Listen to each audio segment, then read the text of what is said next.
एक छोटे से गांव में मोहनलाल अपनी पत्नी चांदनी और दो बेटियां मनीषा और जया के साथ रहा करता था। दोनों बेटियों का स्वभाव एक दूसरे से बिल्कुल अलग था। मनीषा स्वभाव से शांत और नरम दिल की थी, वहीं जया घमंडी और लालची थी। दोनों अब बड़ी हो चुकी थी। उनकी पढ़ाई भी लगभग ख़त्म हो चुकी थी। उनके पिता को अब उनकी शादी की चिंता सताने लगी थी। उनके पिता ने जया के लिए एक लड़का ढूंढा। बेटी, तुम्हारे शादी के लिए एक रिश्ता मिला है। यह रही उसकी फ़ोटो। पिताजी, लड़का पढ़ा लिखा और अमीर तो है ना? क्योंकि मैं नहीं चाहती मेरी शादी किसी गरीब अनपढ़ से हो। मुझे तो ज़िंदगी में ऐश करना है। अरे बेटा, तुम चिंता मत करो। तुम्हारे लिए जो लड़का मैंने ढूंढा है वह बहुत बड़ी कंपनी में काम करता है, अच्छे पैसे कमाता है। कंपनी के तरफ से एक बड़ा मकान मिला है उसे रहने के लिए। तुम्हारी शादी के बाद तुम्हें किसी चीज़ की कमी नहीं पड़ेगी। पिताजी, आप जो कह रहे हैं वैसा है तो ठीक है। कुछ समय के बाद मोहनलाल अपनी बेटी जया की शादी बड़ी धूमधाम से करता है। मोहनलाल जया की शादी में कोई कमी नहीं छोड़ता, अपनी हैसियत से ज़्यादा ही खर्चा करता है। शादी के बाद से मोहनलाल के ऊपर काफ़ी कर्जा हो जाता है। दूसरी बेटी की भी शादी करनी थी, लेकिन मोहनलाल ने इसके बारे में पहले नहीं सोचा। फिर भी वो अब मनीषा के लिए रिश्ते देखने लगता है। एक दिन मोहनलाल अपनी पत्नी चांदनी से कहता है, देखो चांदनी, मनीषा के लिए एक अच्छा सा लड़का देखा है। जया के घर वालों जितना अमीर तो नहीं है, लेकिन शहर में एक छोटा सा घर और जूते कपड़ों की दुकान है। हमारी बेटी वहाँ खुश तो रहेगी ना? हाँ हाँ, चिंता मत करो, वो वहाँ खुश रहेगी। मैं भी चाहता हूँ कि मनीषा की शादी एक अच्छे अमीर घर में हो, लेकिन जया की शादी में मुझे ध्यान ही नहीं रहा कि दूसरी बेटी की शादी करनी है। अब किसी अच्छे घर में बात चलाता हूँ तो बात सारी पैसे पर आकर ही रुक जाती है। यह अच्छा लड़का है, मनीषा को कोई दिक्कत नहीं होगी। मनीषा अपने पिता की बातें सुन रही थी। वह उनके पास जाकर बोलती है, पिताजी, आप बिल्कुल फिक्र मत करो। जहाँ भी आप मेरी शादी करोगे मैं वहाँ कर लूँगी। आप अपनी बेटी के लिए अच्छे से अच्छा लड़का ही ढूंढोगे। शादी के बाद मैं खुश रहूँगी। बस मुझे कुछ नहीं चाहिए, मुझे आपका आशीर्वाद ही चाहिए।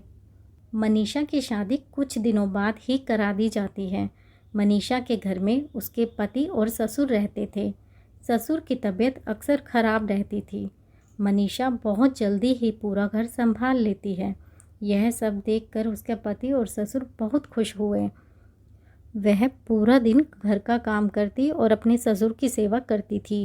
थोड़ा सा समय मिलने पर वह अपने पति के काम में भी हाथ बटाने लग गई। वहीं जया अपने घर में मौज मस्ती के साथ रहती थी। कभी किसी पार्टी में तो कभी किसी क्लब में, हमेशा आना जाना लगा रहता था। दिन भर शॉपिंग करना, कभी पैसे बचाने के बारे में नहीं सोचती थी। ऐसे ही समय बीतता गया। एक दिन जया मनीषा के घर जाती है। बहन, कैसी हो? ये लो मिठाई खाओ। जया, बड़े दिनों के बाद मिल रही हो। आज ये मिठाई किस खुशी में? कोई खुशखबरी आने वाली है क्या?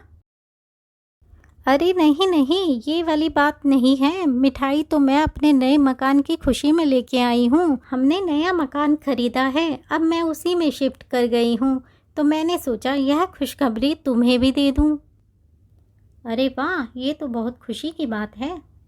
जया ने तो मनीषा को जलाने के लिए ये सब बातें बताई थी, लेकिन मनीषा ये सब बातें नहीं समझ पाई। लेकिन मनीषा के पति ने यह सब समझ लिया था। जया और उसका पति उनके यहाँ क्या करने आए थे। तुम्हारी बहन तो हमारी गरीबी का मजाक और तुम्हें जलाने के लिए यहाँ आई थी। उसे कोई तुम्हें खुशखबरी नहीं देनी थी। हमारी उनके बराबर हैसियत नहीं है, इसलिए हमें जलाना चाहती थी। नहीं जी, ऐसी कोई बात नहीं है। अब वो अपनी खुशी भी ना बांटे मुझसे। नया मकान लिया है, कितनी अच्छी बात है। मनीषा, तुम बहुत भोली भाली हो। यह बात तुम नहीं समझोगी। उसे मालूम है मैं उसके पति जितना नहीं कमाता हूँ। वो तो एक बड़ी कंपनी में काम करता है, मुझसे ज़्यादा कमाता है। किसने कहा ये आपको? वो आपसे बहुत ज़्यादा कमाते हैं। किसी दूसरे के यहाँ काम करने से तो अच्छा है कि हमारी अपनी छोटी सी दुकान है। हम यहाँ के मालिक खुद हैं और वो किसी के यहाँ नौकर हैं। हमें बस मेहनत करते रहना है और किसी और के काम पर ध्यान नहीं देना है। हमें बस अपने काम को बढ़ाने के लिए प्रयास करना है। जब हम मेहनत करते जाएंगे तो हम ऐसे कई मकान खरीद पाएंगे। अगर आप मन में ठान लो तो कुछ भी कर सकते हो। मनीषा की बातें सुनकर उसका पति बहुत प्रेरित होता है। उसे लगता है जैसे उसके अंदर एक नई जान आ गई है। वह तन मन से अपने काम में लग जाता है। वह सुबह जल्दी दुकान खोलता है और देर रात में बंद करता है। मनीषा भी घर का काम करके जल्दी ही दुकान में हाथ बटाने पहुंच जाती थी। ऐसे ही समय बीता। अंकित और मनीषा का स्वभाव बहुत अच्छा था। लोग बार बार उनकी दुकान पर आते थे। मनीषा, मुझे लगता है हमें अपनी दुकान में और अच्छी क्वालिटी का सामान रखना चाहिए, जिससे लोगों को अच्छी चीज़ मिले। उससे और ज़्यादा लोग आएंगे। जैसा आपको ठीक लगे। सब कुछ तो आप जानते हैं। हम अच्छी अच्छी जगहों से अपना सामान मंगवाएंगे। धीरे धीरे ऐसे ही कुछ समय बीता। मनीषा और अंकित ने अपनी दुकान को शोरूम में बदल लिया, जिससे लोग बार बार उनके शोरूम में आते और उन्हें शहर की सबसे अच्छी चीज़ें मिलने लगी। इस तरह से मनीषा और अंकित ने बहुत तरक्की की। अब मनीषा भी सब कुछ मैनेज करके अच्छे से चल रही थी। अंकित ने भी धीरे धीरे कई शोरूम खोल लिए थे। शहर में उनका नाम होने लगा था। वो शहर के बड़े अमीरों में आने लगे थे। उन्होंने एक बड़ा मकान खरीदा और उसी में शिफ्ट हो गए। एक दिन अंकित मनीषा को बड़े से हवेली जैसे मकान दिखाने के लिए ले जाता है। यह किसका घर है? आप कहाँ लेकर आए हो मुझे? एकदम जैसे सपनों में होता है वैसा ही है ये। यह हमारा घर है। मैंने इसे तुम्हारे लिए खरीदा है। पसंद आया? यह शहर का सबसे खूबसूरत मकान है। यह तो मुझको बहुत पसंद आया है, लेकिन अभी कुछ समय पहले ही हमने घर लिया था ना। तुमने कहा था ना हमारे कई घर होंगे। यह वही सपना है जो आज सच हो गया। चलो तुम्हारी बहन को मिठाई खिलाकर आते हैं। दोनों जया के घर मिठाई लेकर पहुंच जाते हैं। जया और उसके पति के बीच में लड़ाई चल रही होती है। वो दोनों लड़ने में इतना व्यस्त रहते हैं कि उनको पता ही नहीं चलता कि मनीषा और उसके पति कब आए हैं।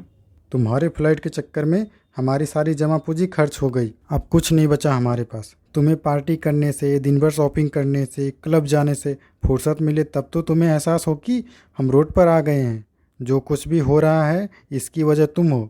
मेरी जॉब चली गई, घर की ईएमआई बाकी है, अब घर भी नहीं रहेगा। हम रोड पर आ गए हैं। अब तो अपनी अय्यासियाँ बंद कर दो।